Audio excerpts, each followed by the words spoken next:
Welcome back to the Football Terrace. Hit the like button. Make sure you are subscribing. The Premier League is just 24 hours or so away from kicking off. And of course, the mainstream media is out in its droves. In my humble opinion, and this is just my opinion, you may see it differently. Leave your comments below. But by the way, hit the like and the share buttons if you haven't done so already. And they're already starting with the bile. They're already starting with the nonsense for both Manchester United and for Arsenal. It's crazy to me how there's teams that have had awful summers so far in the transfer window, problems at board level, problems getting signings in, issues last season that may transcend into this one. But yet again, it's the same two targets by the mainstream media again. But let's start with Arsenal. Then I've got a big one for you on Manchester United. But take a little listen to this. So it's basically not a video, but you basically put pickpocketers in the restaurant to take their phones or keys off them. And at the end of the night, basically said, check your pockets. And some of them had no phones and keys. And it was basically, always stay alert. That was the message he was sending. Just to put this into context, Arsenal had a sort of pre-season or post-pre-season meal and dinner ahead of the new campaign, obviously for bonding, obviously for a chance for the players to sit together. I'm not sure if family, wives, girlfriends were there. I don't care personally. Very, very typical for organisations to do this. My little companies do this. We get our staff together. They bring their partners. We do it a couple of times a year where we get together, we eat, we have some drinks, we have some fun, we have a little dance. It's all great fun. Very, very normal indeed. Arsenal did this. And for a bit of fun, Mikel Arteta, whether he organised it directly or someone at the club had the idea, again, irrelevant, did what all good organisations do. They put a little bit of fun. You might have somebody doing magic tricks. You might have pickpocketers that go around taking watches, phones, ties, whatever it may be, for a little bit of fun. But of course, when Arsenal do things, they're a little bit of fun. When Arsenal do things which are very typical in all successful organisations, it's suddenly twisted into something weird, something strange. Let's go back and listen. We're going to rewind it a little bit and then listen to what Roy Keane has to say. And at the end of the night, basically said, check your pockets. And some of them had no phones and keys. And it was basically, always stay alert. That was the message he was sending. All right. Yeah. Oh, they'll definitely win the league this year. Now, I know there's a bit of sarcasm in his voice there. But what you actually see is, I think Roy Keane understands it. I think the whole panel understands it. And I'm sure these things went on at their clubs. Mikel Arteta does not believe. I'm telling you this now as short as eggs are eggs. Like any man, he's not David Brent. He doesn't believe that having a pickpocket and stating, oh, stay alert, the players are going to go, do you know what, we're going to have a better season now. It was absolutely said in jest. It was absolutely said as a joke.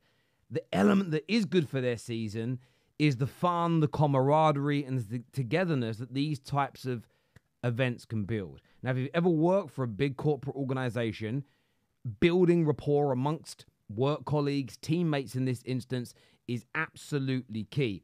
And if Roy Keane doesn't think that these things help mould teams together, maybe he should have done more of it as a manager and he would have been more successful in that role.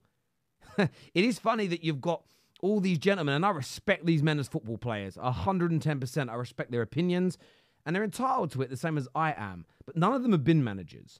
And Gary Neville, I know they're having fun, but people are going to take this fun and use it as seriousness. They're going to take it as seriousness. And they posted the clip, not me. They're going to take it, yeah, what a load of nonsense Arsenal were doing. It isn't. You'll find that most organisations are doing it. And there is no way that Arteta thinks that pickpocket is going to make him win the league because he was a pickpocket and because it's going to make people stay alert. It's the funness. It's the camaraderie that these things create. And the media are scraping the barrel here. We know the media are scared of Arsenal winning. We know rivals are scared of Arsenal winning. We know the people that hate Mikel Arteta are petrified of Mikel Arteta and Arsenal winning. But they're scraping the barrel now when it comes to the complaints. They're scraping the bottom of that barrel. They're getting all the crud, all the rubbish up.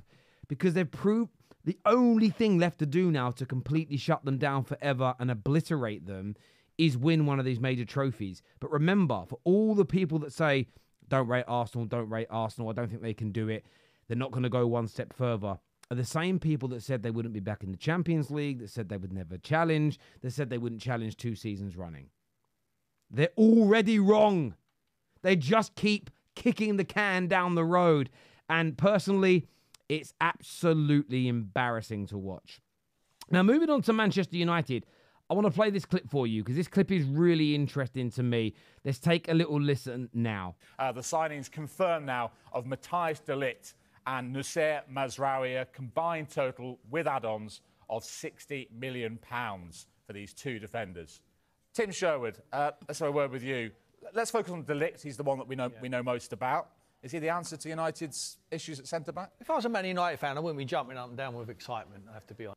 Good job you're not a Man United fan. I think when he was a little bit younger, he was a very good player.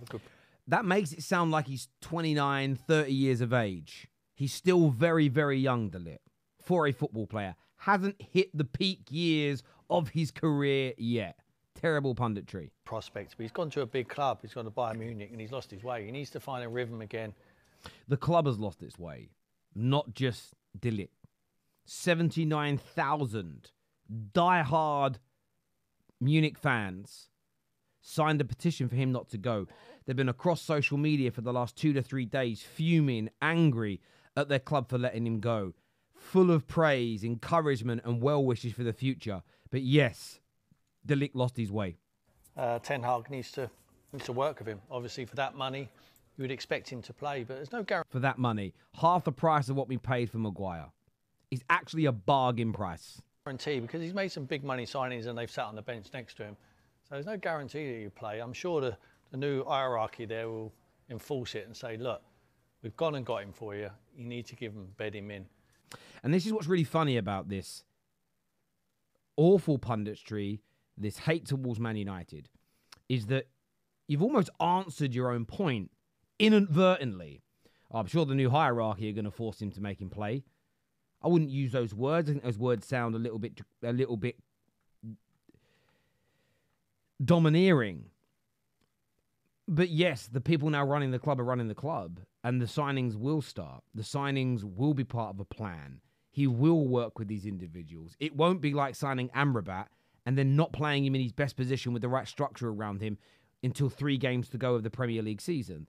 I don't believe that's going to happen this campaign. So the fact that we're hearing all this punditry about de Ligt, and I'm not too sure, I'm not too this, we've seen what happened last year at Man United, but you're completely ignoring the new regime is crazy. When Newcastle United were taken over and they got all these football people running the club, everybody was talking about they could change now.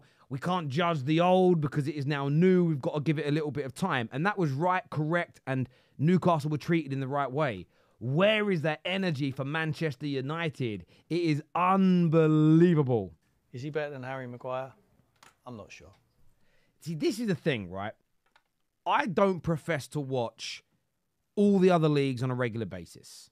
I'm very honest about that. I do watch some Bundesliga, some La Liga. I watch some games over the course of a season, there's no doubt. Especially if my club, Man United, or one of the big top 6 teams in England is linked to a player, I'll watch to do a little bit of research. But again, I think it demonstrates that these English pundits watch not even the whole Premier League. They watch some of the Premier League and they get paid exorbitant amounts of money to talk football and they don't know what they are talking about. Crazy. He's certainly not better than Martinez. Well, we know he's not better than Martinez. Martinez is the best centre-back at our club. What a weird thing to say. Arsenal have just signed Calafiori. It's not as good as Saliba. Irrelevant. Absolutely irrelevant. When Liverpool signed Konate, why was nobody... It's not as good as Van Dijk. Why are you buying him? That's weird, right? Every time at Chelsea, when they bought a new centre-back, when John Terry was there, no pundit said... What a rubbish signing. It's not as good as John Terry. What are we listening to? And look, you've only got to go and start looking at some of the I mentioned earlier, Bayern Munich fans coming out and defending him in their droves. They know they've lost an asset. They know they've lost a star. They are disgusted at the way the club has essentially treated the player in that regard. But this, for me, stands out as well. When you actually look at him, statistically speaking, and all the sort of stat merchants out there that only ever go by these stats, and when they're trying to slag off a player, they look for how things on like data MB can look bad. You actually look at his data; he's right up there when it comes to a lot of the other top centre backs in Europe. Of course, he has his flaws. Of course, he's had his problems. He's been a young centre back learning his trade. But this idea at £38 million that it's a huge risk, it's an awful signing, there's nothing to look forward for. Will he even play? Maguire is better than him. In my opinion, it's hatred wrapped in wrapping paper with a little bow on top. Gone, there you go, guys. Let's just slag it off again. And ignoring all the changes at our club this summer is absolutely crazy. But we knew it was going to start. We knew that it would come back for Arsenal. I knew this year it was... And by the way, if Man United start playing well, Man United start winning some games, you were going to see it ramp up like never before. But we're here for it. Listen, people, hit the like button. Make sure you're subscribing to the Football Terrace. Take care. Goodbye. God bless. And we'll see you soon. Peace.